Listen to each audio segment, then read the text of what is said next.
Hello, welcome to the show. I'm your host, James Mackey. Really excited to be here with you today. We got a great episode, and we are joined by Julio Martinez. Julio, thank you for joining us today. James, thank you so much. I'm thrilled to be here. Yeah, we're thrilled to have you. And look, let's start with an introduction on yourself. A quick introduction so people know your background, your perspective, where you're coming from on the topics we discussed today. Amazing. I'm Julio. My background is in finance and in product for all of my career. More recently, I've launched together with my co-founder, Abacum. We are a financial planning and analysis software for companies in the mid-market. So we essentially connect to all your business systems, process and clean all that data, and empower finance teams to do faster and smarter analysis, budgeting, forecasting, and scenarios. So this is us in a nutshell. Okay, nice. And so you said like your hands-on background is like more so in finance, or like coming up before you started. I don't know if this is your first company or not, but like where did you kind of like start your experience? Yeah, 100%. So I started in finance. Okay. I spent quite a lot of time in investment banking. So guilty of that mistake. I was young and crazy as well. So, but hey, I managed to redeem myself, right, and move to tech. And I started building products. So this is my second company. I founded a venture builder. We launched four fintech products to market. That was a blast. But then I found out about the FP&A category, and it was a problem space I really understood very well given my previous experience.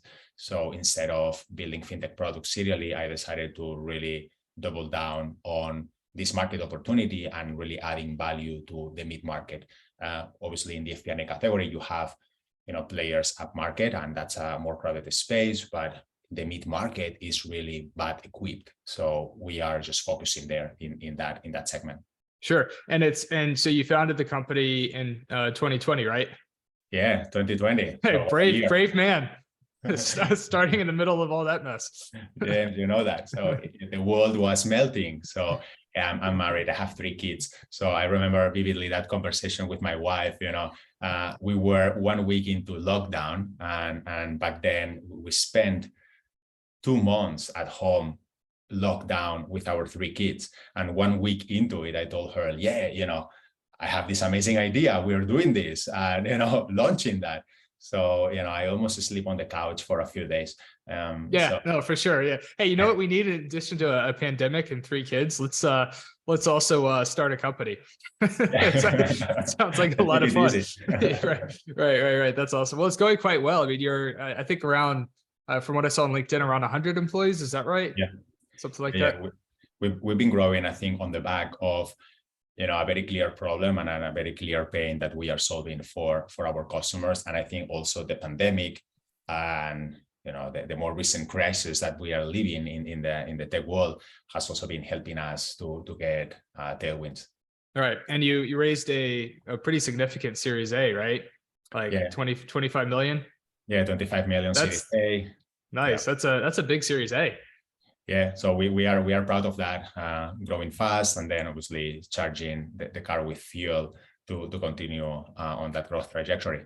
Well, that's great. And this is just all very helpful context for folks tuning in, so they understand your point of impact, your experience, starting a couple companies, sitting on several boards, and doing so quite successfully. So let's go ahead and jump into the one of the topics we have outlined. We talked about concepts of like headcount planning, and how often there is a breakdown in communication and what is required from different stakeholders within the organization. There's a hard time getting alignment to really understanding how the hiring plan is aligned with North Star metrics and things of that nature. So I would love to get your thoughts on, from a headcount planning perspective, where you typically see the breakdowns in communication or process that make companies quite ineffective at accomplishing their headcount planning goals. Thank you for that. So I think this is a very relevant topic today, right? Because we are obviously in the era of reforecasting. So every company these days have gone or will go or whatever through a restructuring, a rethought of their growth plans, or missing targets, or hey, maybe overachieving targets. So baselines and continuity is very much questioned these days. So everybody's just, bouncing around. And for us in tech, like headcount and people is 70 to 80% of the cost base. And obviously this is heavily impacted. So it's still very surprising how we oftentimes don't properly plan together with the stakeholders in the function.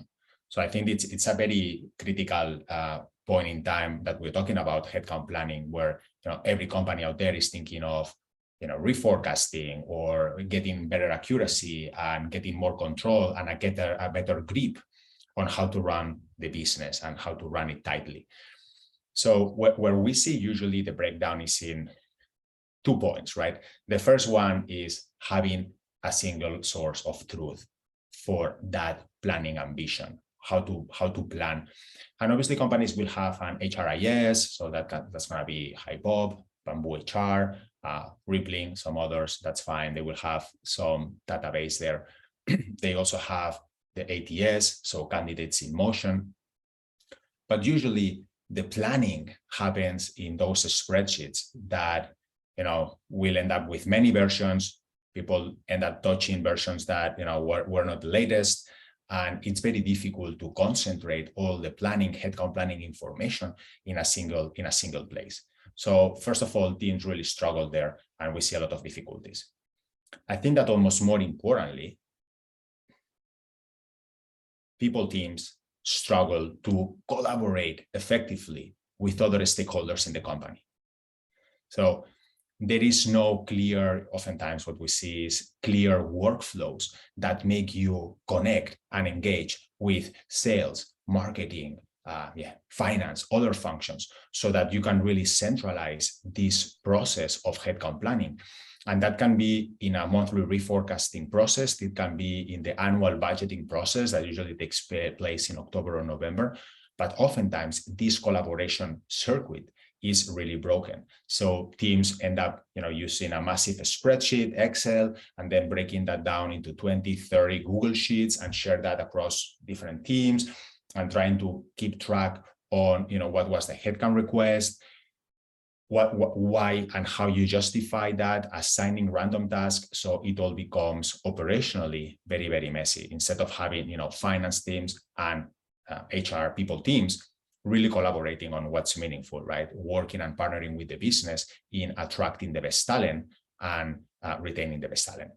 Right. All right. And so where, like, from your perspective, where does it start, right? It's the company has North Star growth metrics. The executive leadership goes to function leads, like a VP of engineering, and says, hey, here's the outcome we need to accomplish.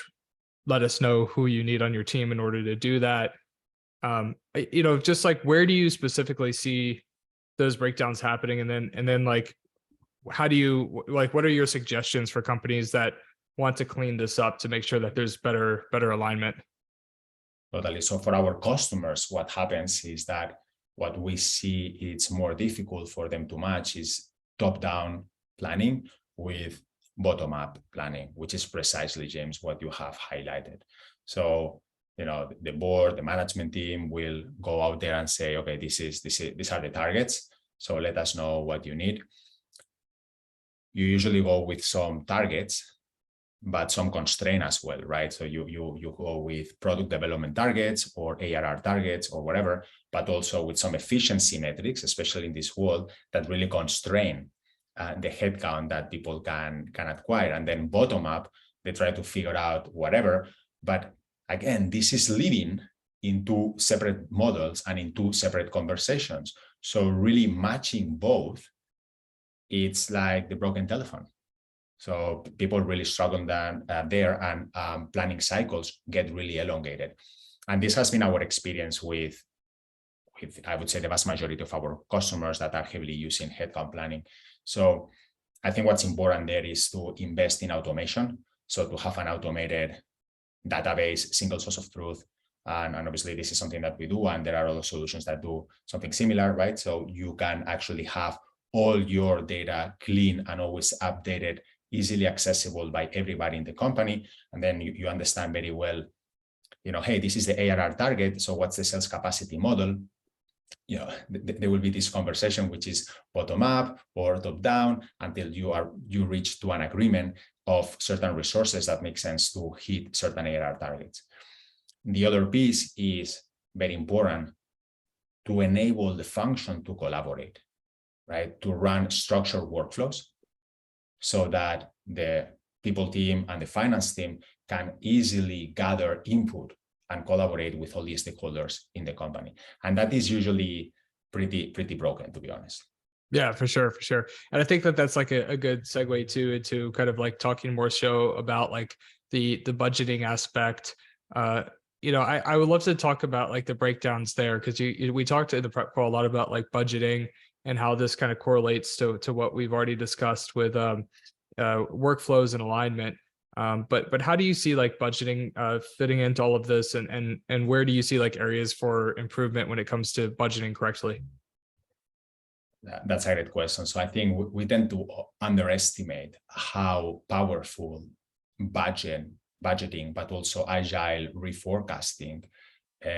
This is a very powerful tool, and oftentimes we go through these cycles because we have to do it, because we have to present that to the board, because the CEO is a pain, and I need to put through this, instead of fully evaluating the power that this unleashes to really understand the fundamentals of the business. So for us, enabling this, what we think is that you can really remove the pain, the manualities, the manual tasks, the fat out of the process, so that people can really leverage the powerful conversations, the meaningful conversations that you should have in the budgeting season. So to us, very important is everybody is on the same page and accessing the same information. This is, believe it or not, a very common pitfall. Companies out there, sophisticated companies, and this is companies with an ERP, HRIS, BI, an amazing data warehouse, they are fully equipped with a very powerful tech stack. But then when it comes to planning, which is a critical, or budgeting, right? A critical moment for the company, where you are really becoming a capital allocator and managing these resources against certain objectives, and then going back to the board, you are stuck with mismatching information and lacking that single source of truth. Mm-hmm. So really a best practice is to make sure people are accessing the same information real time, if possible. And then the structured workflows and alignment, that's when it becomes critical. So oftentimes people try to make decisions through dashboards, for instance, and represent information visually and then share that, and that is very limited.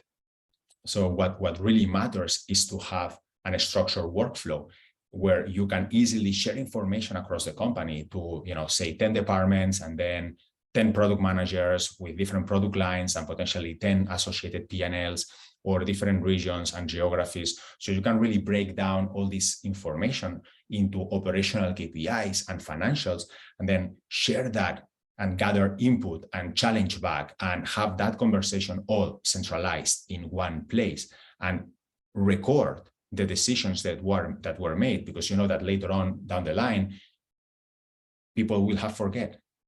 People tend to forget about, hey, we made that decision. We agreed to pursue that objective with, these resources. And this happens all the time. So what we see is that a structured workflow is really meaningful to really drive alignment in the organization. Yeah, for sure. I mean, we recently had Daniel Chait on the show. He's the co-founder of Greenhouse, which is really large applicant tracking system. Yeah, it's funny. We're a proud customer. Yeah. Yeah. So Daniel is a good guy. I think they have like something crazy, like 7,000 customers now, many of which are tech. And he came on the show. Actually, we recorded, I think, yesterday morning. So it'll be published sometime in the next week or two. But anyways, like one of the things that he really has been trying to solve for the past 10 years is the idea of structured hiring. And so it's kind of the parallels here is you need a structured, intentional process, a repeatable process that is built for some level of scale, within your organization, and you need to have those processes and whatnot baked into technology that also scales and integrates with other tools within this tech stack. I really see the application here. So this, would you consider, just so folks like tuning in, like CPOs, COOs, CFOs, founders know, if they want to look up more your company and others like similar, it's like FP&A platform or finance and operational data platform. Like, how do you, like, what is the kind of like segment or industry? What would you call it basically? Usually the category it's called financial planning and analysis, so FP&A. Some people go by the name of strategic finance, which is more nascent and more tech focused, but classically the category has been financial planning and analysis, also corporate performance management, which is an adjacent category where you use the same platform to actually evaluate performance. Mm-hmm. So these are the costs and the headcount that we had agreed. And now how are we tracking around that? We agreed to have BDRs, SDRs, and account executives and CSMs on board by these dates. We are tracking towards that. We are not tracking towards that. Then how do we need to revisit the ARR objectives that are attached to those resources being in place? So could it do like reporting such as like, here's the cost of keeping of these sales roles not being filled within certain dates? Like, are there ways to kind of run reporting around like, we need people in place at this date, and if we're not hitting hiring plans, this is how it impacts our essentially the opportunity cost, if you will, to hitting our ARR targets, things of that nature? James, you can easily model that in the platform. Right. So you can easily model that. You agree on a sales capacity model with your CRO or VP sales, and obviously they depend on meeting the hiring objectives to achieve their ARR targets. And if you are not meeting them, those targets will be postponed. So right. It's great actually also to reevaluate, okay, these were your ramp assumptions, but for instance, your reps are not ramping at the pace we had expected, or actually they are ramping faster, so we can achieve goals faster. So you can easily assess the delta there. Right. That's and I can see how that of course helps with headcount planning, both in terms of the quantity of members you have to add to your team, plus when they need to start, and then also areas for optimization, like, hey, if we were able to accelerate ramp by 50%, here's the outcome on ARR, or like what I was discussing with Daniel Chait, like employee lifetime value. We know that if people on average are going to stay here 18 months and it takes them 6 months to ramp, we're going to have around maybe 9 months where they're hitting it hard, and then the last couple months where their production starts to go down a little bit. So it's like, if we can accelerate ramp by, let's say 50%, we get an extra 3 months out of them where they're hitting it hard, and this is the return on investment we're getting on that hire. So I think that stuff's really cool, and this is something that I would love to, we're starting to see this, but and with companies like your own, where people are becoming a little bit more analytical and data driven around hiring decisions. But I think traditionally, and even currently, there's a lot of companies that aren't doing this properly, and they don't have like a data driven approach to hiring plans and really their people strategy. They know they need great people. They know it's hard, but they're not necessarily approaching it with the same level of sophistication as we see organizations do within their revenue organizations, right? Like you might see the revenue data that you're referring to, but it might be more so focused on sales process, product offering, positioning, market segment, and these types of things, versus not always centered around people. I mean, of course, like headcount planning with CROs is something that the best organizations are doing and thinking critically about. But then there's also that lack of alignment and understanding, which I think having a place to go for everybody to align on that is really critical. I guess like one question I had is like for instance, like with your product, is the CFO or COO or CEO, or is it like a user profile specifically for them, or can function leads like a VP of engineering or hiring managers, can they also go in here and build their own reports? Like how does that work, like for these types of products? Well, you're touching on one of our key value propositions and differentiations.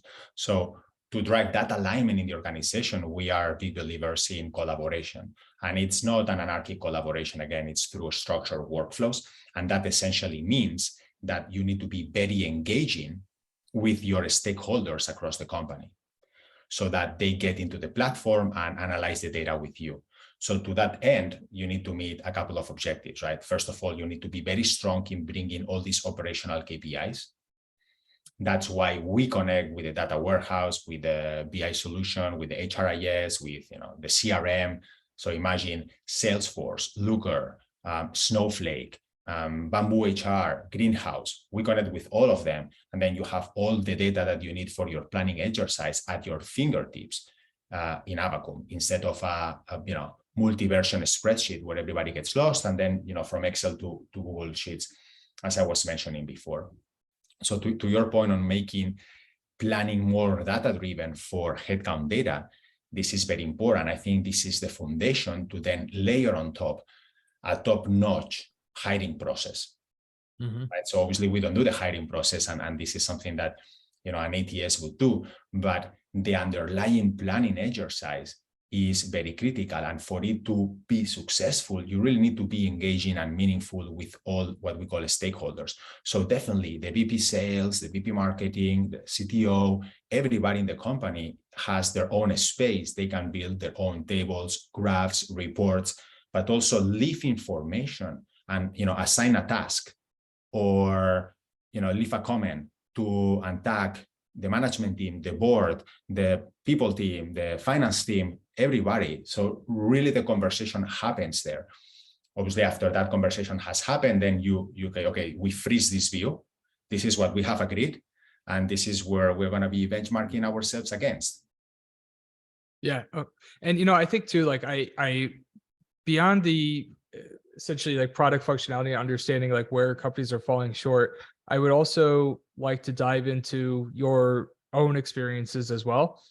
And of course, like you're in a hyper growth organization right now that scaled from 0 to around 100 employees over the past 2-3 years, right? Yeah. And specifically, like I'd love to learn about, okay, so hands-on experience working through some of these problems. Like what are some of the challenges that you've encountered doing this hands-on, and like have there been any like lessons learned, or just kind of walking us through how you've kind of handled certain situations and challenges building your own team from a headcount perspective? 100%. So it's been back and forth, right? So we build this software and we not always get it right ourselves.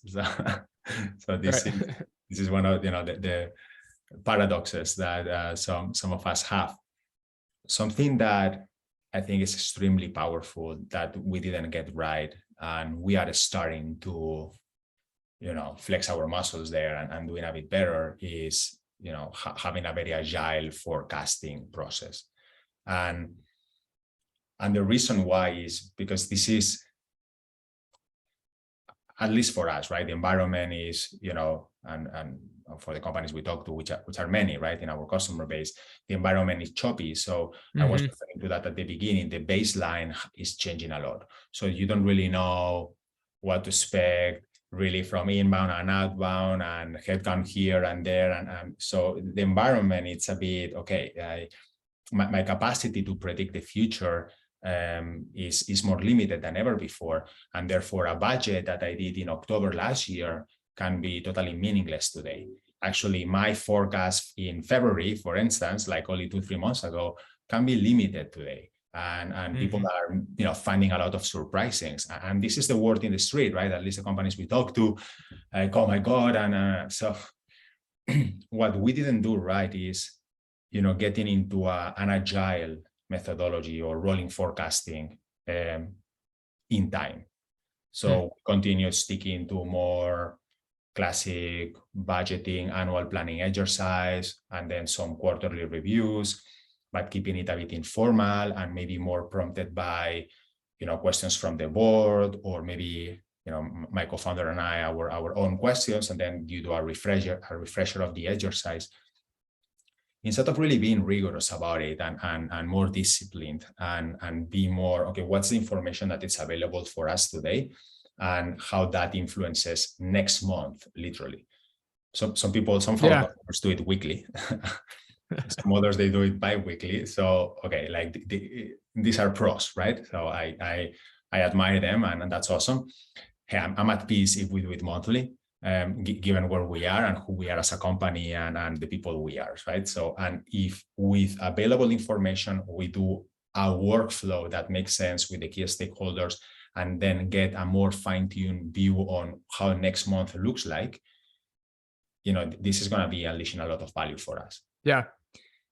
And that's interesting. So you're running 100 employees. You're currently operating under like a monthly rolling forecast to evaluate budgets and headcount planning and whatnot.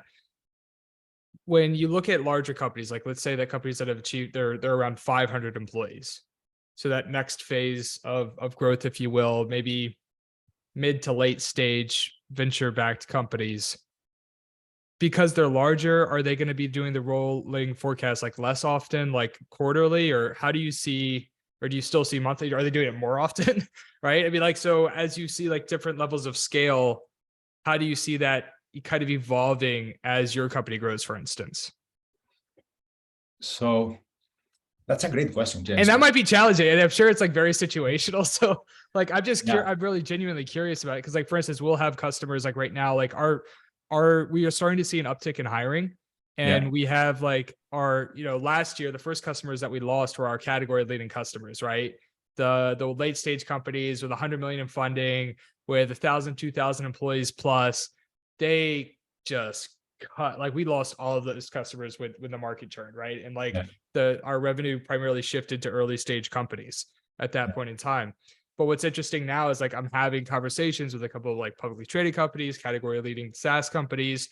They're starting to come back around and they're like, okay, we're doing our, Q2 planning or Q3 planning, but it's taking them like a long time.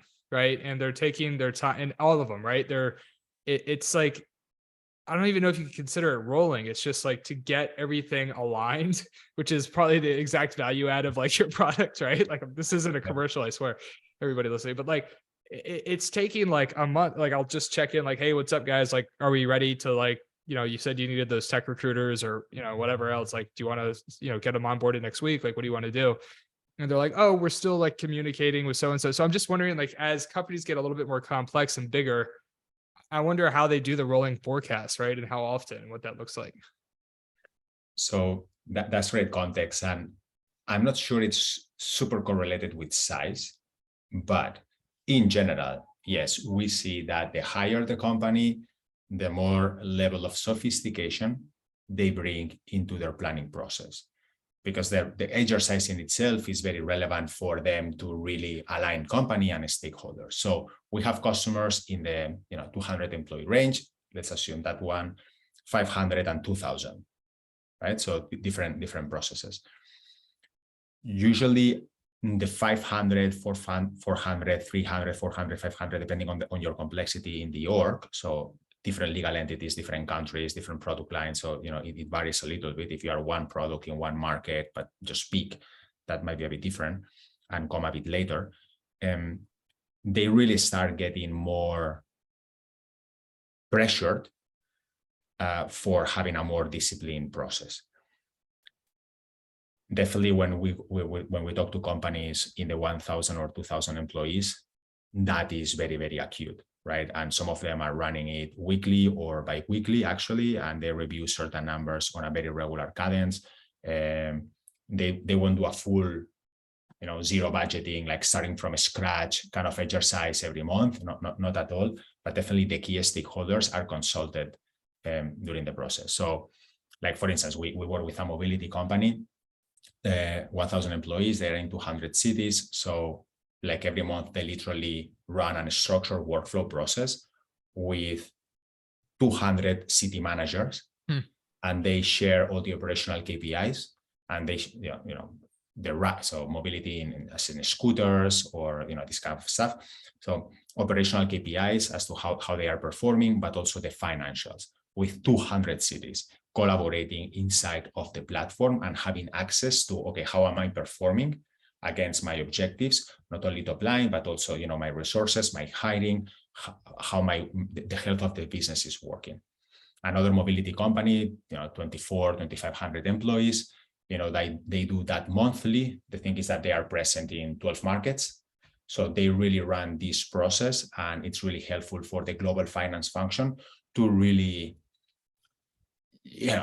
keep track on what's going on in the different countries and product lines, right? So because this is more a matrix kind of organization. But so those are the bigger companies. We see a lot of value as well of companies in the 200 range that are really, getting just more sophisticated as a result of maybe more questions to the board. Maybe, things have changed, and then everybody's talking about efficient growth and when are you break even and what's your path to profitability. And we all have been, really pressured for that and to have smart answers and how to make that operational. And for good or bad, that is operationalized through planning. Like there is no other way. So definitely we are seeing, at least in our customer base, more and more companies that are smaller getting into this. I would say the norm is monthly reforecasting. Right. And that starts at around 50 employees-ish. I know you said 200. Usually, but usually 100, 150, okay. It's becoming more the norm. I think if you are 50 employees, I mean, it's ideal if you do it. It is actually easier. It's healthy anyway. It's easier. You have less people to align, right? So it's a bit, more straightforward, I think. For sure. So the other thing that I'm thinking about too is how having clarity around this would potentially impact banking relationships, both in terms of like lines of credit and I suppose like different fundraising rounds. Like I'm curious if you have any thoughts there. I don't know if I have like so much as a specific question, but like, for instance, I know as a small business, like we have, for instance, like a line of credit and we're providing a lot of financials to our bank. And I'm wondering like, the more sophistication you have around planning and forecasting, I would assume is probably something that banking partners want to see and will help them feel more comfortable in extending lines of credit and access to debt, and potentially fundraisers feeling like they have more clarity to making a fundraising decision. And it could potentially, and these are just assumptions. So I'm kind of curious to get your thought on like if they have any validity to them, but maybe even making fundraising easier, get it helping push over to a yes. I mean, what impact do you see from a banking relationship standpoint when it comes to this? So definitely, so something that FP&A solutions and we enable is very fast reporting and a lot of real time if you want. So also you can version your plan depending on who you're sharing that with, right? So you can have a plan for banks, for your banking partners and your debt providers, venture debt or banking partners. You can have your board plan, you can have your fundraising plan, and then you can have your internal plan, which is typically more aggressive than others, right? And then you can benchmark your real actual performance against any of these plans. So the impact that we see usually is, first, easier ongoing relationships with all these partners, with your board, with upcoming investors, people you want to keep track, but also, with your banking partners. So they know, you are on top of your financials, that you're running your business efficiently and tightly. And it's not only, they have an accounting software and, this is more or less reliable, but, hey, they are doing this properly. They are thoughtful and rigorous about looking into the future, into the next months. They track performance against that. So it raises confidence. When it comes to fundraising, so fundraising is the name of building an amazing plan into the future, right? So definitely that's something that our customers also share with potential investors. For sure. Yeah, I think, for us, for instance, like we when we were like, we're not venture backed, or we don't have an investor, like, money or anything like that. Like, I started the company 8 years ago with a few $100, and we've just built from there, And that's organically. amazing. So that's so cool. James, super big fan. Thanks. Next Thank company is you. gonna be bootstrapped. Yeah, it's taken me a minute to get where we are, but I'm very excited. We've really started to achieve that scale, and of course, the market's been very challenging this year. Being a embedded recruiting provider in the tech industry has not been fun, but we're stable, and we're kind of we're breaking. We've been able to get a small profit for Q1, and it looks like we will do the same for Q2. It's essentially break even. So we're doing all right. But it is exciting because I think coming out of this correction, we're really gonna blow up. We're doing a lot of really cool things. But anyway, I digress. Like, the what I was kind of getting to was when we initially went to go get a line of credit, because we were getting to the point, a few million plus ARR, we're like, okay, like, we need to start, like, we need a line of credit. Like, we can't, it's just going off cash balances. But we were growing so fast. Like, we went from, I think, like 1 to 4.5 million ARR in like 15 months or something like that. And we were like, Congrats, okay, that's great. yeah, thank you. So it's like we were growing quite rapidly. Like, okay, like, we should probably have a line of credit. We had applied earlier. We had like a CPA partner that kind of did like bookkeepings for us too. And like, she put together some stuff, submitted to the bank. The bank turned it down. Like, they're like, just not interested in loaning us money. We got a great like CFO, COO, kind of hybrid in place, who put together like a robust like FP&A budgeting, forecasting report, detailed financials, a lot of clarity into the business. And we were able to get like a pretty big line of credit very fast. Yeah. And it just shows like just having the right financial strategists and the right like forecast and reporting, and the more like robust it is, and it can be sophisticated behind the scene, but like in terms of like simple visuals where you can get the most important stats just on like one screen, just one page, not like 12 pages, right? I mean, you can have that to dig, but like being able to do that and then present that to your banking partners, right, has been something that's like been, quite honestly, a game changer for us in terms of like how we manage cash flow and growth within the company. Yeah. So like, and we're even, I think, smaller than the companies that you're mentioning in terms of the rolling forecast at like 100, 150 employees. But it's still like just trying to be ahead of the curve. Like, regardless of like how many employees you're at, if you can be as sophisticated as like the next level of scale, I think banking partners will be impressed by that sophistication and feel more comfortable making investments for you or in you, or accessing lines of credit is kind of, my assumption and my limited experience with the line of credit. It's something that definitely helped us a lot. Thank you for sharing this example. I think it's very, timely. And hey, I don't want to claim here that you use us and then, all these banks will be extending. Yeah, you get all the money you need, free money everywhere. No, So, kidding. But it definitely increases your credibility in front of lenders and, or, equity investors, right? So if you are running your shop tightly, if you're running your business with forecasting in a thoughtful manner, like this is how we try to run our shop as well. And obviously that provides more credibility in front of, investors. So that's, I think in these days is a must, right? Especially now that everybody's going to be looking at efficiency metrics, at how precise and thoughtful and rigorous you are across the P&L. So it's not only that growth, but also, hey, your gross margins and your CAC payback and your burn multiple, and how smart this is, and what's your projection for the next quarter and in 3 quarters. They want to hear all that. So if you show up with a messy spreadsheet there that is half baked, so yeah, good luck. Yeah, exactly.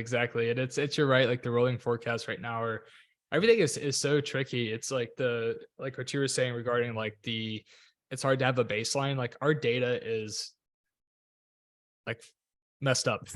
like it's because it's like when we look at like lifetime value to CAC and different metrics that we're looking at to grow our business, they're all over the place and they've changed so much. I mean, everything from like our win rates and our sales funnel to just different conversion rates throughout the funnel to sales length to lifetime to CAC ratios to everything.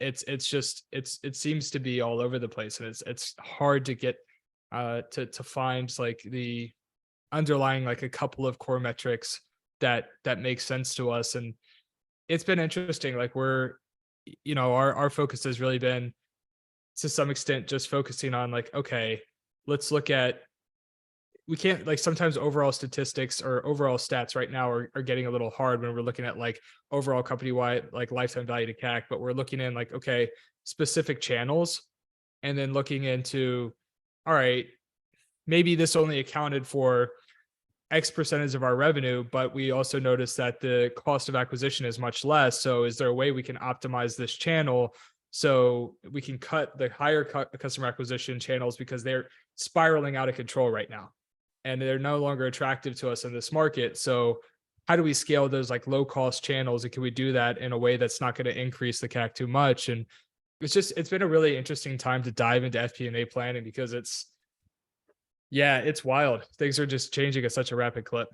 So James, you said that, so it's wild, and this is definitely what, hey, for good or bad, we have access to many different companies of different sizes in different industries and different geographies, and what we see across our customer base, but also the many prospects we talk to, and we are very present in the market, and hey, this is our business, right? Understanding it's pretty wild. It's pretty wild. So metrics, and let's say that the variance analysis has never been higher, right? So at least, and we've been in the market for a while, and previous to this company, and we belong to to performance analysis as well. So it's a very difficult time for many companies. Yeah. well, is there any kind of like parting advice? We're coming up on time here, for executives, people leaders, founder CEOs, really any high level strategic executive, in terms of at a time where there is volatility and variance, like how do you, like high level leadership doesn't have to necessarily be diving in the spreadsheet, but like how can you effectively lead your company in the right direction when you have like bigger variance than you've ever seen before, when things are harder to forecast out, when some costs are the LTV to CAC ratios are kind of all over the place. What do you, how do you like any kind of parting advice for executives trying to grow and be sustainable in this type of market condition? Do you have any kind of parting advice for them?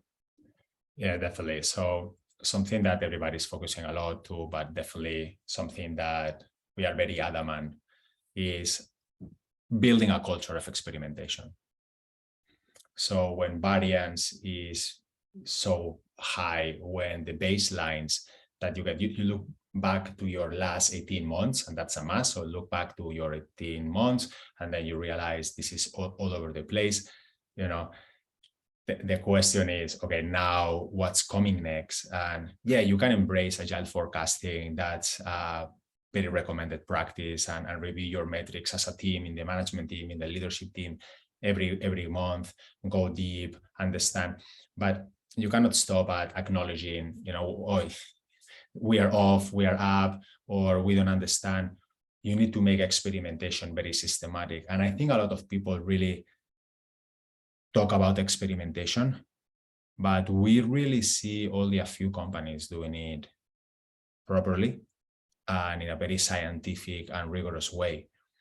So the way so the way you do it, so with formulating hypotheses, isolating only one variable, stating your expected result, and being very thorough about how you run the experiment, understanding if the experiment is failed because your execution was bad, or because the experiment itself was a bad idea, which is tricky. And I make that mistake all the time, by the way. So that distinction to us is difficult. And also making that a culture, so everybody thinks in those terms. So, hey, having a weekly meeting to review all the experiments and congratulate that experimentation, including the failures, right? So making it a celebration, making it a ritual, and embedding that culture, so that then people all the time are thinking, yeah, my hypothesis is that I'm hitting this target if I run this, and then if I fell short, this is why. And this is what allows you to start closing your variance in a time where it's very difficult to understand what's coming next. So this is at least what we are doing internally, and we are learning so much from some of our stellar companies and customers that, hey, do that very systematically. Yeah, that's great advice. And it's like this constant effort. We're starting to do some interesting things, like putting goals around stuff like that. Like once a month or once a quarter, we want to test a certain amount of things within this organization, or, for instance, with what's happening with AI advancement. Yeah. I have a goal for our VP or operations lead to try to implement one AI driven process on a quarterly basis, every quarter. And just like, this is going to hold us accountable. Like, we know that these types of things are important. We need to be agile. We need to be fast. It's going to become easier and easier to be left behind.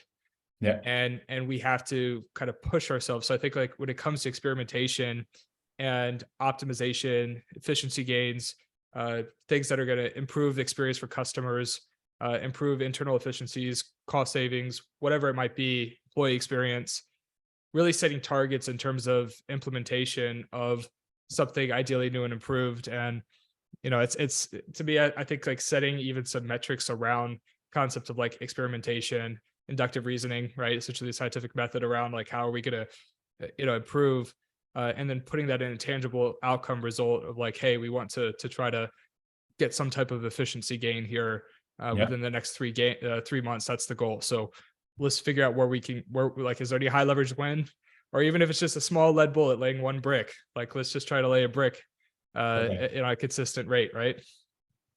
I think it's driving what you're saying, on a very fast cadence. So almost every week. So some functions are going to be prone to be super fast in that experimentation. So usually sales and marketing are very fast. Product is sometimes more midterm, and some others is more on this quarterly cadence of, okay, we want to move this metric from here to here, and then the experiments or the chain of experiments we want to run look like this, and isolating one variable at a time.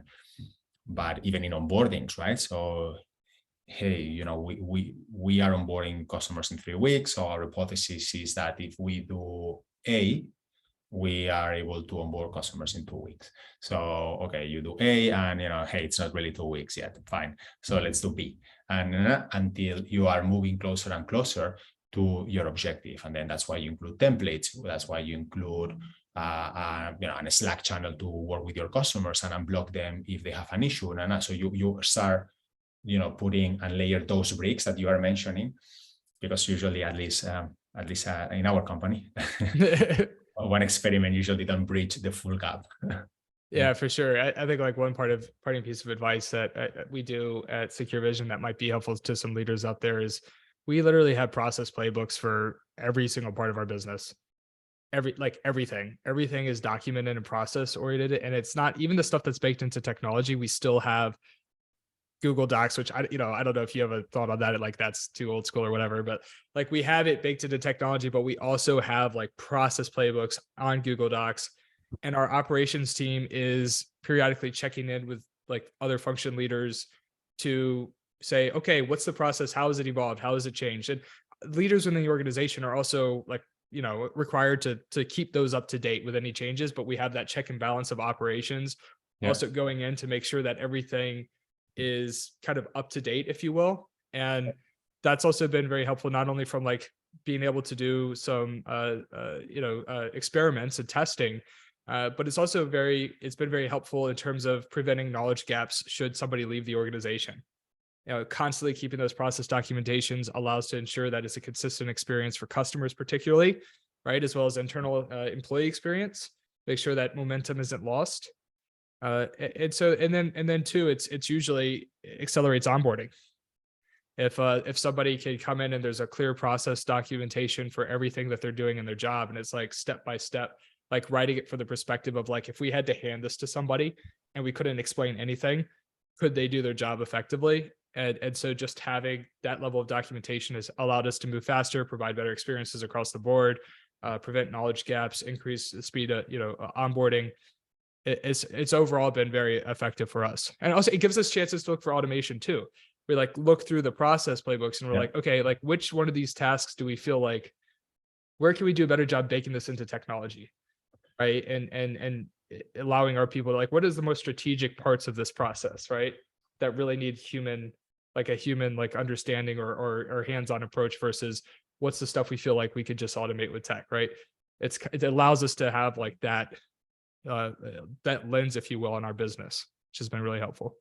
Totally. So thank you for sharing. This is an amazing piece of advice. We definitely have not documented all of our processes, and so we can improve there. Yeah, for better or worse, we definitely did that at a pretty early stage. I had an executive that I was actually advising for his company, and he really drilled into my head. Like the first thing he had me do when I came on as an advisor was he wanted me to write process docs on how he was going to run like the delivery side of his business. And so I wrote out step by step, and he's like drilled in the importance of your process documentation, they're assets in and of themselves, right? And that was like the primary thing. He wanted everything down on paper. And so since I took on that process and was helping them get their services delivery division off the ground, it's kind of been drilled in my head. So I decided to just kind of roll with it in my own business. That's awesome. So hey, look, getting back to it, I think we're coming up on time here. Julio, this has been a really great conversation. I think again, like there's a big need to focus on analytics, reporting, data-driven decision-making within headcount planning, people functions in general, being able to use data to align with North Star metrics, to communicate to executive leadership and the board why investment is needed within people functions, the ROI of getting it right, the opportunity cost of getting it wrong, and how tweaks to process and technology can increase efficiency gains and help us move towards our goals faster, and moving away from like, we just really need to hire, we're not getting the best people, or like we need more money, or like those types of conversations, which I unfortunately I think are a little bit too commonplace within organizations. Even very successful category leading companies a lot of times are pretty messy here, particularly the ones that are growing fast. So ton of value in this conversation. Wanted to say thank you so much for contributing to our community today, and for sharing your wisdom. Thank you. Thank you so much, James. It was a blast. Really appreciate it. Yeah, for sure. Thank you. And for everybody tuning in, thank you for joining us today, and we will see you next time. Take care.